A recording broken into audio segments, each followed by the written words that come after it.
잘 지내지? 2022년에 개봉한 영화 중에 내가 가장 재미있게 본 영화는 Everything, Everywhere, All at Once라는 영화야. 95회 아카데미상을 7개나 받을 정도로 유명한 영화지.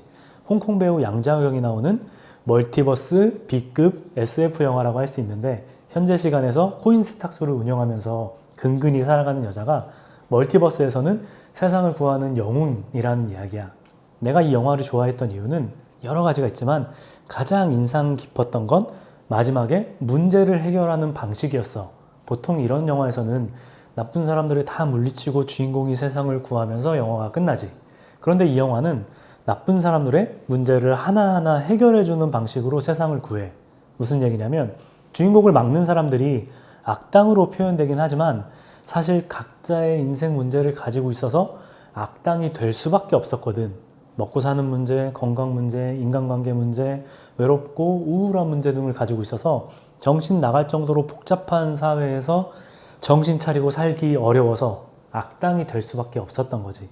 주인공은 이 악당을 처단하는 대신에 그들의 문제를 하나하나 해결해줘.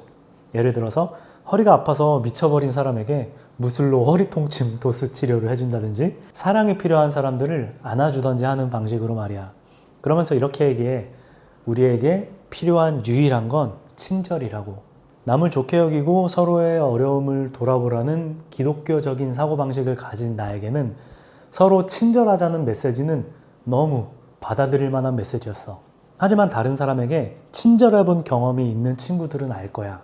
내가 친절하면 상대는 어떻게? 나를 무시하더라고. 처음에는 남이 나를 무시하건 말건 나는 나대로 남을 좋게 여기자, 친절하자 라고 생각하고 열심히 살았는데 나도 사람이니까 당연히 지치더라고. 40년 동안 친절해 보니까 현타가 왔어. 그러다가 최근에 뇌과학에 대한 책을 몇 권 읽어보고 왜 친절한 사람이 무시당하는지 알게 되었어. 학계에서는 인간의 첫 출현을 500만 년 혹은 1000만 년 전으로 보고 있는데 문명이 발달하고 시민의식이 성장하며 서로에게 친절해진 건 고작 몇천 년에 불과하더라고. 이전 몇 백만 년 동안 인간도 다른 동물들과 다르지 않게 힘세고 강한 자만 살아남는 종이었던 거야. 생존이라는 가장 중요한 가치를 위해서는 너무나도 당연한 선택이지.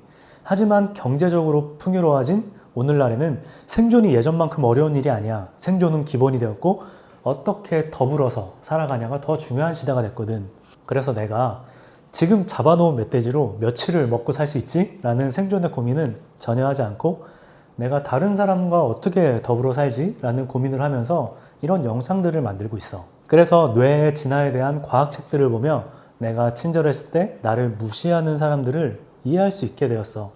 우리 뇌는 생존을 위해 진화해 왔으니까 약해 보이는 사람에 대한 무시와 강해 보이는 사람에 대한 복종은 생존을 위한 최고의 선택이었던 거야.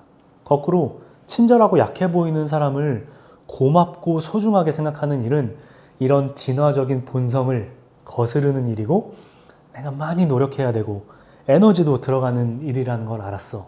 이게 매우 어려운 거니까 무시하는 사람들이 잘못되었다고 생각하지 않기로 했어.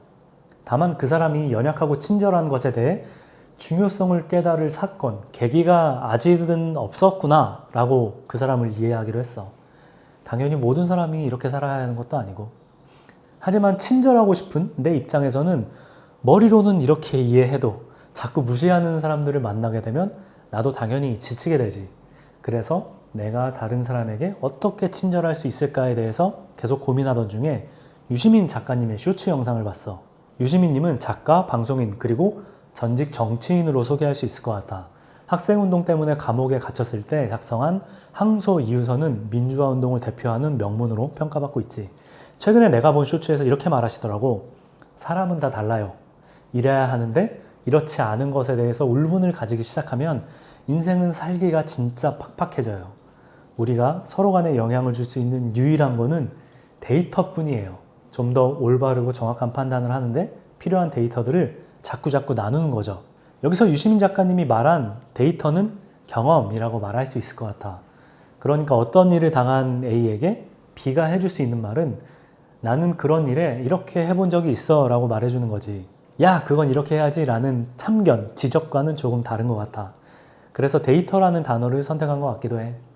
이 쇼츠를 보면서 내가 놓치고 있던 것이 친절의 방법이라는 것을 깨달았어.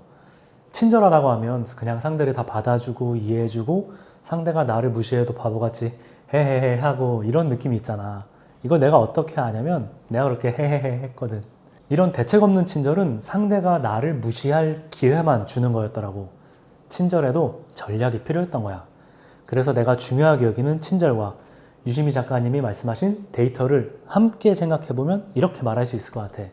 다른 사람을 친절하게 대하는 방법의 하나로 상대에게 도움이 될 수 있는 데이터를 알려주자. 물론 그 데이터를 활용하고 말고는 상대방의 선택이다. 내가 준 데이터를 무시하면 그냥 그럴 사람인 거고, 내가 준 데이터가 상대의 문제를 해결하는데 1%라도 도움이 됐다면 나는 그에게 친절한 보람이 있을 것이다 라는 전략을 한번 세워봤어. 이제 정리할게.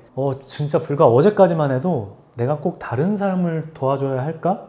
라는 현타 섞인 생각을 했었어. 인간관계는 진짜 피곤한 일이 맞는 것 같아.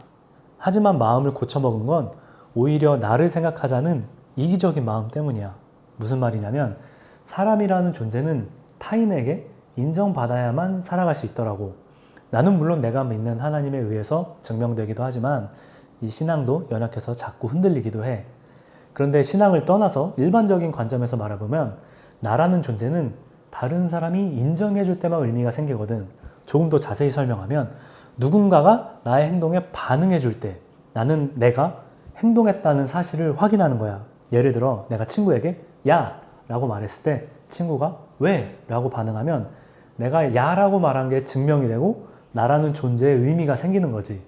거꾸로 생각하면 더 이해하기가 쉬운데 내가 만약 야! 라고 불렀는데 이 친구가 대답하지 않은 경우를 보자. 나는 일단 기분이 나쁠 거야. 그리고 드는 생각은 얘가 나 무시하네? 나라는 존재가 인정받지 못했다는 사실에 분노하게 되지. 우리는 흔히 이걸 없는 사람 취급당했다고 말해. 행동이 무시당한 것과 나의 존재가 무시당한 것을 동일하게 생각하는 거지. 이렇게 나의 행동이 누군가에 의해 무시되지 않고 반응이 될 때 나는 존재하는 사람으로 인정받게 되는 거야. 그래서 나의 선한 행동이 타인에 의해서 반응될 때 나는 내 선한 행동이 있었다는 것을 확인하게 되고 나 스스로를 더 좋은 사람으로 인정하게 될 거야. 이게 바로 내가 나를 위해 타인을 생각한다는 말의 뜻인 거지. 그래서 나는 나를 위해서 다른 사람에게 데이터로 친절하기로 했어. 물론 이게 정답이라고 생각하지 않아. 이 생각이 틀려서 수정해야 할 수도 있고 더 좋은 멋진 아이디어가 발견되기도 할 테니까. 맞든 틀리든 새로운 변화가 생기면 다른 영상으로 너희에게 그 데이터를 알려줄게. 오늘도 영상 봐줘서 고맙고 또 보자.